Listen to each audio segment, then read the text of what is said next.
Chapter 13, Authority. To you who still feel the desire to read books, thinking in them to find an explanation of the mysteries that now hide from you the meaning of the earthly expressions of my idea, I say, it is well that you seek thus outwardly, following the impulses I send. For others, interpretations of the meaning my idea is expressing through them, for I will make that search to be of benefit to you, though not in the way you imagine. It is even well for you to seek in ancient teachings, philosophies, and religions, or in those of other races and other people.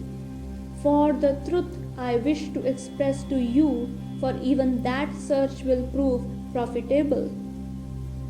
But the time will come when you will realize that the thoughts of other minds and the teachings of other religions, no matter how true and beautiful, are not what I intended for you.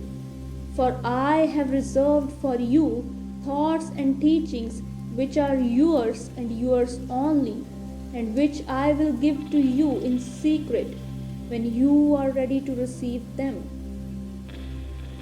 When the time comes, as it inevitably will, that you become dissatisfied in your search among the teachings of the various religions, philosophies, and cults that now are interesting you, and you grow discouraged at finding yourself no nearer the attainment of the powers and spiritual growth so authoritatively described and supposedly possessed by the writers of the books, the teachers of the philosophies, and the promulgators of the religions.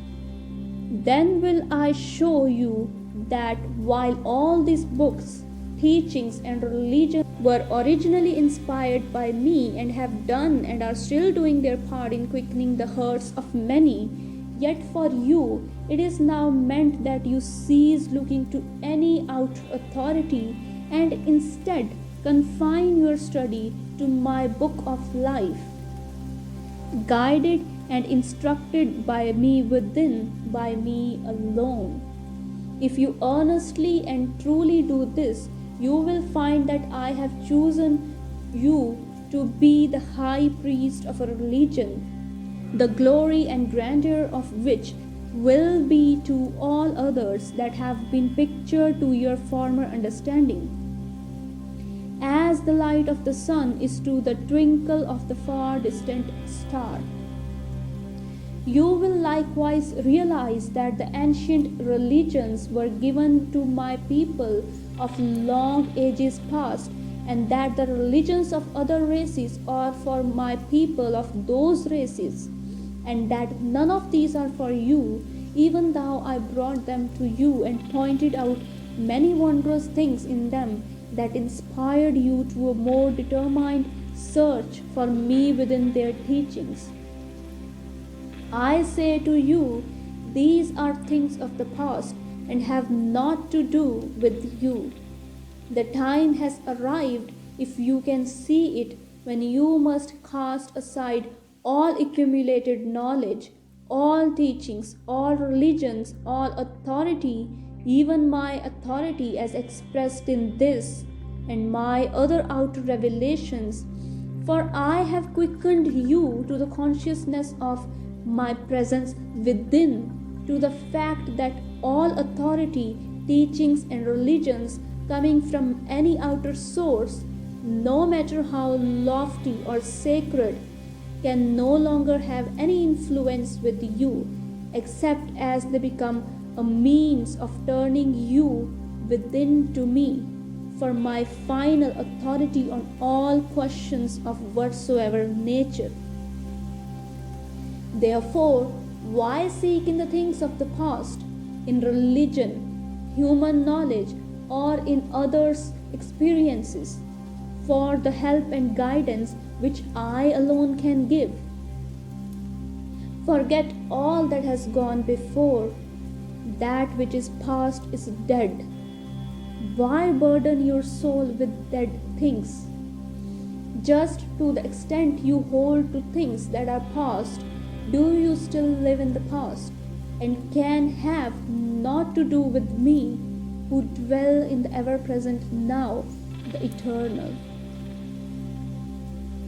Just to the extent you attach yourself to past acts or experiences, religions or teachings, do they cloud your soul vision, hiding me from you?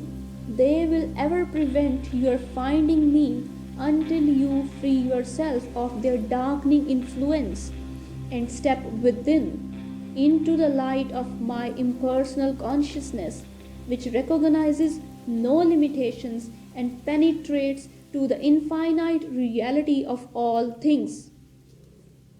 Likewise, the future concerns you not. He who looks to the future for his final perfection is chained to the past and can never get free until his mind no longer is thus engrossed with the consequences of his acts, and he recognizes me as his only guide and throws all responsibility upon me.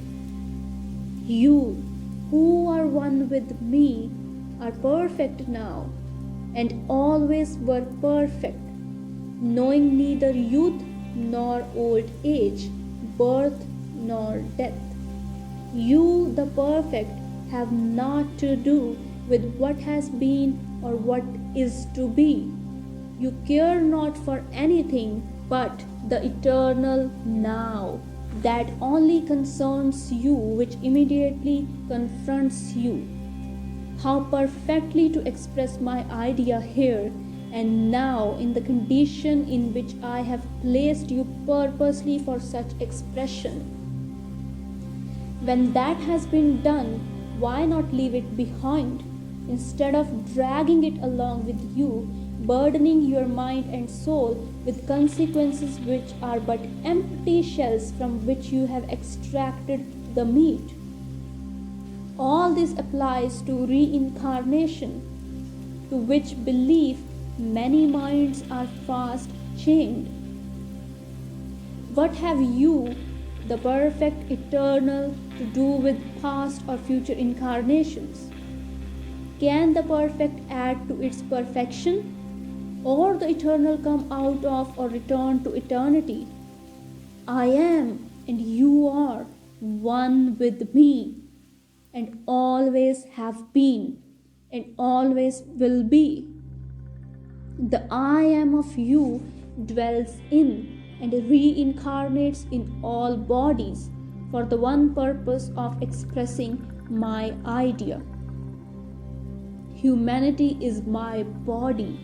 In it I live, move, and have my being, expressing the glorious light of my idea through my attributes, whose celestial radiance to the human vision is bedimmed and distorted by the myriads of clouded and imperfect facets of the human intellect. I and you, who are one with me, reincarnate in humanity, as the oak reincarnates in its leaves and acorns, season after season, and again in the thousand oaks born from their thousands of acorns and their oaks, generation after generation. You say you remember your past lives. Do you? Are you sure? Very well, what if you do? Just because I have permitted you a glimpse of the reality of one of my past expressions, that you might the better comprehend my meaning, which I am now expressing to you, is no assurance from me that you personally were my avenue of that expression. For do I not express through all avenues, and you with me, and are we not the life and intelligence of all expression, no matter what the character or the age or race? If it pleases you to believe that you actually were that expression, it is well, and I shall cause such belief to be of benefit to you, but only to the extent of preparing you for the great realization that afterward will come. In the meantime, you are chained fast. Your personality, with its selfish desires and selfish seeking, is still bound hand and foot to the past and looks only to the future for its deliverance. After the final wearing out of all the consequences of its acts, dominating your mind and intellect with this false belief in birth and death, and that such is your only way to final emancipation and union with me, preventing the realization of our eternal and ever constant oneness, and that you can free yourself any moment you will. For it is only the personality that is born and dies, and which seeks and strives to prolong its stay in the body and in earth life, and then to return to other bodies after I no longer have any use for its body. It is only to this personality that you are bound by the benefits and opinions it has engrafted on you back through the ages, during which it has kept your human mind busied with such delusions. It is only when you can rise up in the realization of divine immortality, omnipotence, and intelligence, and can cast off all personal beliefs and opinions, that you can free yourself from this perverted relation and can assume your true position as master and king, one with me, seated upon the throne of self, compelling the personality to take its proper and natural place as servant and subject, ready and willing to obey my slightest command, thereby becoming an instrument worthy of my use.